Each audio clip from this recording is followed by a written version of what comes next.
Hello everyone, have a nice day. Welcome to my YouTube channel Clean Up to TL. Here, I'll bring you a video about a group of young people helping to clean up an abandoned house overgrown with terrifying weeds and reveal the hidden secret behind it. Let's watch the entire video together. The dirt road at the edge of the village lay silent, grass rising past the knees, long untouched by footsteps. At the very end of that road stood an abandoned house, hidden within a fortress of weeds. The roof tiles had fallen away in patches, the walls were swallowed by ivy, the wooden doors leaned crookedly as if a strong gust of wind could topple them. The house looked like an unhealed wound, devoured by time and neglect. But today, four pairs of feet stopped before the broken gate. They didn't need to call each other's names, a shared glance was enough to affirm their common resolve. In their hands were worn tools: a grass cutter, a chainsaw, a machete, a root broom, a wheelbarrow, a shovel. None of them new, but sturdy enough, just like their quiet belief that this place could live again. The rusted hinge screeched as the gate swung open, shattering the heavy silence. Before them stretched a courtyard so overgrown it barely resembled one. Grass reached chest high. Dead leaves layered thick on the ground, thorny bushes choked every path. For most people, it would be reason enough to give up. But they didn't step back.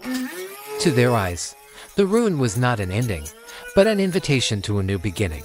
One of them yanked the cord of the grass cutter. The engine roared to life.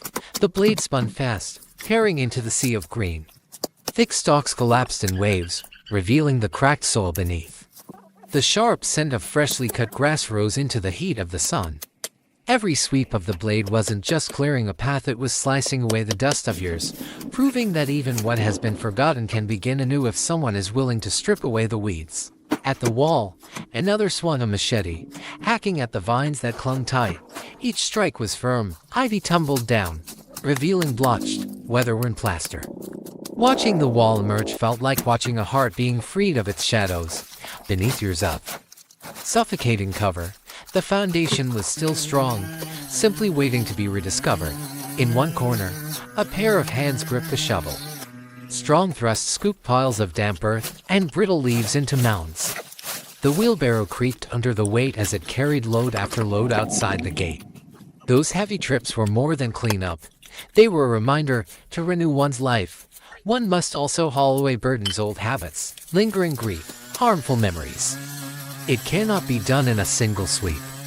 It must be carried out bit by bit, patiently. Another held the root broom, steadily sweeping the scattered leaves. With each stroke, the ground grew clearer.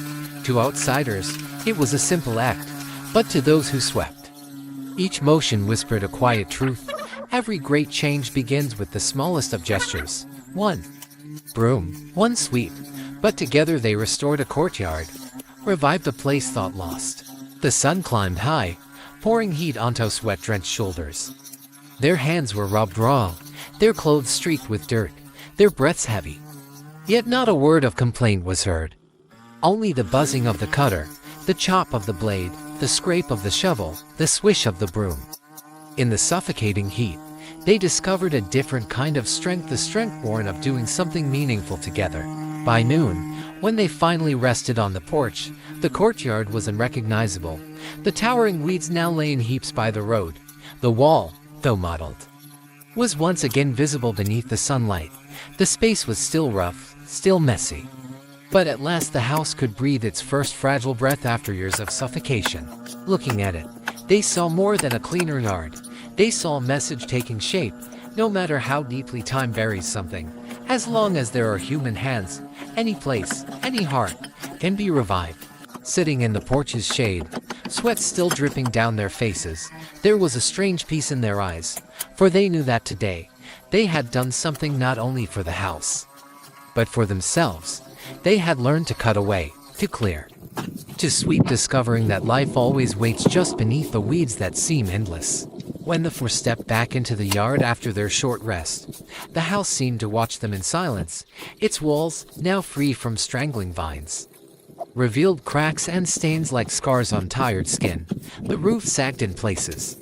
Broken tiles scattered around like fallen teeth. The courtyard, though cleared of its wilderness, still carried the weight of abandonment. One of them placed a hand on the door frame. The wood was brittle, flaking at the touch. A slight push, and the door creaked open. The gust of stale air swept out, heavy with the scent of dust, dampness, and something forgotten. For a moment, no one spoke. Entering was like stepping into a throat of shadows. The first rays of daylight pierced through the broken windows, spilling faint light onto the floor. The room revealed itself, furniture draped in layers of dust, cobwebs spanning corners like veils, fallen plaster littering the ground. Rats had long since left their trails across the dirt, and the ceiling above sagged with age. They exchanged glances, then moved in. The wheelbarrow was brought inside, the brooms raised, the shovels pressed into service once more. The scrape of wood against the floor echoed as a cabinet was dragged aside. Each movement stirred clouds of dust that shimmered in the shafts of sunlight, as if memories were being shaken awake. One swept the floor steadily, gathering decades of dust and brittle leaves blown in through cracks. Each stroke of the broom carved clearer lines on the ground. To sweep here was more than tidying, it was the slow unveiling of stories buried beneath neglect. Just as in life, when we sweep away what clutters our minds, we uncover space for something new to grow. Another lifted the fallen plaster and broken wood, loading them into the wheelbarrow. The weight was heavy, awkward, and the air was filled with a choking mustiness. Yet, each trip outside felt like an exhale. The more they carried out, the lighter the house seemed to breathe. Perhaps people, too, only feel lighter when they dare to carry out the debris of their past. The others wiped down the furniture with cloths dipped in water. The first pass revealed streaks of old colors, faded but still present beneath grime. Tables, chairs, and cupboards emerged from their shrouds, no longer relics of decay but shapes with character. Touching them was like touching history, like listening to whispers of those who once lived here. And in that moment, they realized, restoring isn't about making something new, but honoring what remains, giving it space to stand again. The soundscape of the house changed as they worked. The silence of abandonment was broken by the rhythmic swish of brooms, the thud of debris against wood, the squeak of water on surfaces. The house, which had seemed like a grave, now echoed with labor, with life. Hours passed. Sunlight shifted from one side of the windows to the other. Their bodies grew sore, backs hunched, arms weary. Dust stuck to their sweat, turning their skin gritty, their breath shallow. Yet there was something sacred in the exhaustion, like kneeling before an altar of resilience. At last, they stood back to look. The room was still scarred, still worn, but it no longer looked abandoned. It looked lived and alive. The floor was clear, the furniture recognizable, the air less suffocating. Even the shafts of light seemed to grow wider, braver, as though the house itself was relieved to be seen again. They sat together on the cleared floor, leaning against the wall. Silence settled, but it was no longer heavy. It was a silence that hummed with presence, with meaning. In their minds, a shared realization bloomed. To step inside a forgotten place is to confront the same darkness that lingers within us. And in sweeping, scrubbing, lifting, we are not only reviving the house, we are cleansing ourselves. One of them brushed a hand across the floor and left a streak in the thin dust still clinging. The mark was small, imperfect, yet distinct. It felt like proof that change did not need to be complete to be real. Even a single mark mattered. Even one corner made clean was already a victory. The house had been silent for years, but now, in its walls, there was the faint sound of something returning. Not just life, not just presence, but hope. The third day of work began not inside the house, but behind it. If the courtyard had been a jungle, the backyard was a wilderness unclaimed. From the porch, they could barely see the boundary wall, only a tangled mass of thorn bushes, overgrown trees, and knee-deep weeds. Branches jutted out like skeletal arms, and the ground was hidden beneath decades of neglect. For a long while, they simply stood there, listening. The wind brushed through the thorns, making them hiss like whispers of warning. To step into this tangle was to invite scratches, stings, and exhaustion. But one of them tightened their grip on the machete, and without a word, hacked the first branch. The others followed. The chainsaw roared, teeth grinding into thick trunks that had sprouted wild and crooked. Sawdust sprayed into the air, mixing with the heat of the day. Each tree that fell opened a patch of sky, a reminder that even the most unruly growth could be cut back to wetland. As sweat ran down their temples, that people to sometimes grow twisted under the weight of hardship, but with effort and patience, that tangle can be pruned into space for new beginnings. The wheelbarrow was loaded again and again, this time with thorny branches and chunks of wood. Hands bled where the gloves tore, scratches lined their arms, yet not a single branch was left behind. Each trip to the pile outside was a small declaration. What hurts us can still be removed. What cages us can still be cleared. Meanwhile, another used a shovel to dig up roots. Some were stubborn, buried deep, refusing to let go. It took long minutes of prying, levering, and sweat dripping into the soil before they yielded. When the roots finally tore free, the ground sighed open, loose and ready, watching it. They thought of how some pains in life burrow deep. We cannot simply cut them at the surface. We must dig, struggle, and pull them out from where they anchor. Only then can the ground of the heart be ready for growth again. Slowly, a shape emerged from the wilderness. Where there had been only thorns, now there was bare soil, patches of open earth, where the trees had shadowed everything. Sunlight now streamed through. The yard, once suffocating, seemed to inhale deeply for the first time in decades. But the work was not only about cutting away. One of them knelt, placing small stones to mark edges of a path. Another raked the earth smooth, clearing it for planting. The garden was not just being stripped of wildness, it was being prepared for life. And here, meaning shimmered again. To heal is not only to remove what harms us, but to prepare ourselves for what may bloom after. As they worked, neighbors began to wander closer. At first, only cautious glances from the road. Then a curious child, pointing at the pile of branches. Then an old man, leaning on his cane, murmuring that he remembered the house when it was full of laughter. Their presence was quiet, respectful, but it was enough. The house was no longer invisible. The world was noticing it again. By evening, the backyard was transformed. It was still bare, still raw, but no longer wild. The open ground stretched wide, bathed in golden light. The thorny bushes that had once threatened anyone who approached were gone, replaced by the quiet promise of something yet to come. The four of them stood there, shoulders aching, clothes torn, hands stinging with cuts. Yet their faces carried the same calm resolve as before. They had not simply cleared land, they had carved out possibility. And in the hush of dusk, they felt the lesson press close in every life. There are gardens of thorns, places of pain, bitterness, and regret. But if we dare to enter them, to cut, to dig, to endure the scratches, we can uncover soul where something beautiful might take root. Healing is not the absence of scars, but the courage to create space for hope to grow among them. That night, the house did not feel abandoned. Its backyard, once a cage of thorns, now lay open like a blank page, waiting for the next chapter to be written. By the fourth day, the house was almost unrecognizable. The courtyard had been cleared, the rooms inside swept and opened, the backyard freed of its thorns. Yet something still lingered, an unfinished silence, a sense that the work was not yet whole. They gathered in the front yard at dawn, when the light was soft and the air smelled of dew. For a moment, they simply looked at the house. Its walls were still scarred, its roof still sagged. But it no longer looked abandoned. It looked patient, like a survivor waiting for one last gesture. To affirm its worth, they began with the walls. Buckets of water were hauled, brushes dipped, and the surfaces scrubbed. Dirt ran down in dark streams, revealing a paler, cleaner face beneath. The cracks remained, the stains too, but that was all right.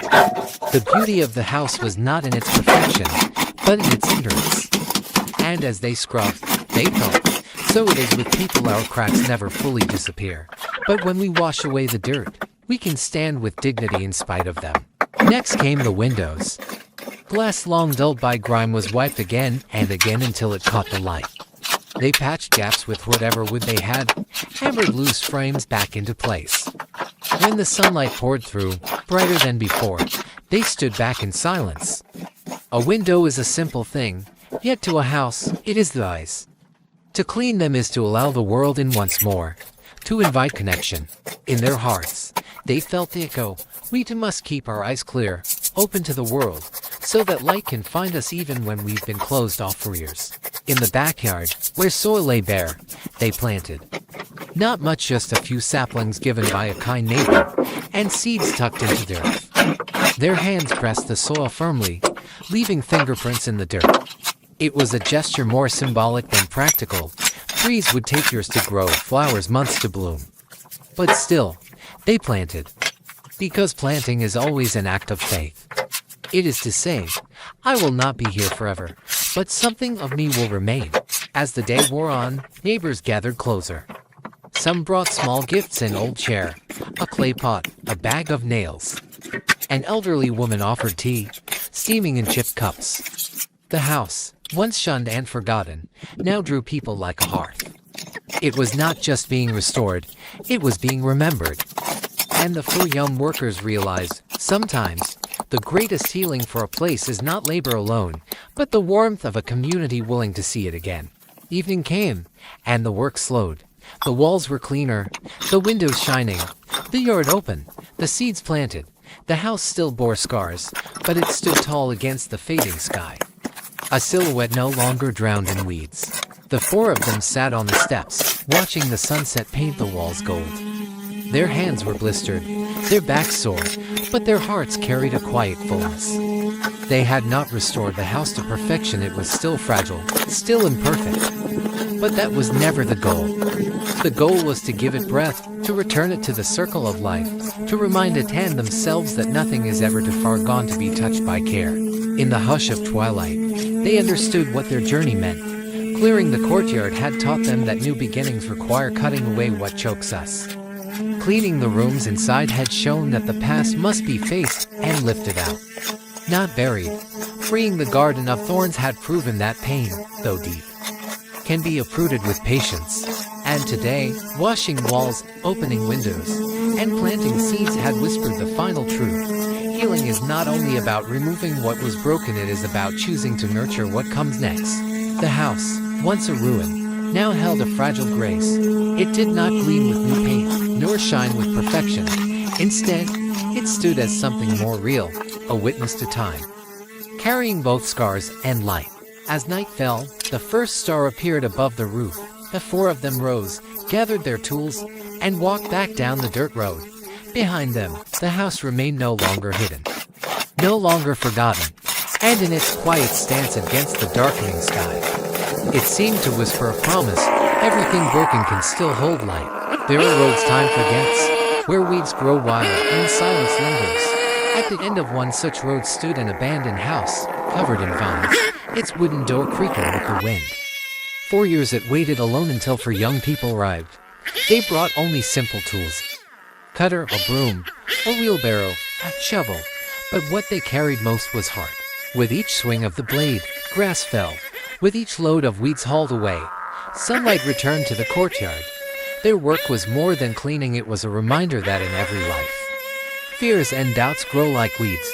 If we face them patiently, step by step, light finds its way back. Inside, dust lay heavy, cobwebs thick. Every sweep of the broom lifted not just dirt, but forgotten silence. And so it is with us. We all carry rooms within, filled with sorrow and regret. They remain heavy until we open them, clear them, and breathe again. Behind the house, a jungle of thorns clung stubbornly. Roots ran deep, resisting, but slowly, they gave way, leaving bare soil ready for new life. Each of us has such thorns: anger, wounds, resentment. Only by enduring the pain of pulling them out can we create space for hope. On the last day, they planted saplings. The house was still old, its roof still cracked, but now it seemed warmer, almost smiling. Planting is always an act of faith, to believe in tomorrow, even without promise of reward. The neighbors gathered. The house was no longer abandoned. It had become a place of life again. And as the 4 walked away, the silence it held was no longer empty. Beneath the first star, the house seemed to whisper, no matter how long we've been forgotten, when touched by love, we can shine again. Thank you for watching this video with me. I hope you had a relaxing time while watching. Goodbye, and see you again in the upcoming videos.